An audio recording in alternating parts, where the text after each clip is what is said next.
just a constant torque or something. So this is halfway disassembled now. Try not to knock over your drink, but Sorry. there would be another couple pedals here and a connecting rod, and you'll see that this is slack, Yeah. and then it goes tight here. So when it's moving, let's see. I get it. Due to the direction of motion, this one's pulling this. Okay, when it's turning this way. So this one would have a load on it, and then the load goes slack. And then over here, if this one was connected, it would do the same thing. Okay. But the key thing is, and nobody to my knowledge ever made a bicycle one, but the power kind of circulates in a, there's a funny trick that you can actually have more power circulating in a system than you're putting into it. If you, this crank drives this crank, which the chain goes down, so it's the power is circulating, and then the motor makes up the friction.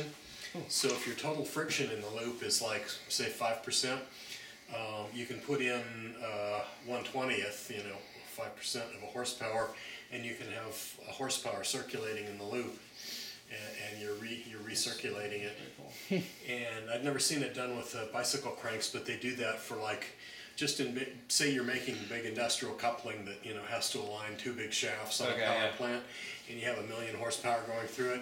It's the brute force way to do it is you have a big motor, the coupling you're testing, misalignment and stuff with over a lot of cycles, and then you dump the energy and just dissipate it.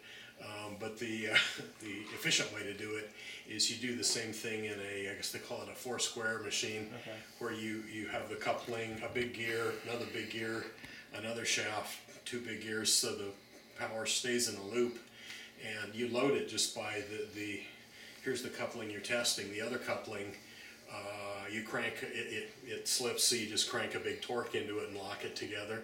So then that torque circulates in the loop. Unbelievable. That's really cool stuff. It sounds like locomotive almost. Yeah. It's almost magic. I mean, it doesn't break any laws because you can't use that energy. You're just recirculating it. Yeah. But you can, if you have an efficient system, you can expand. Most of the testing stuff I've seen has been they use hydraulic, kind of forces. Yeah. With the bikes, I guess is what I'm saying.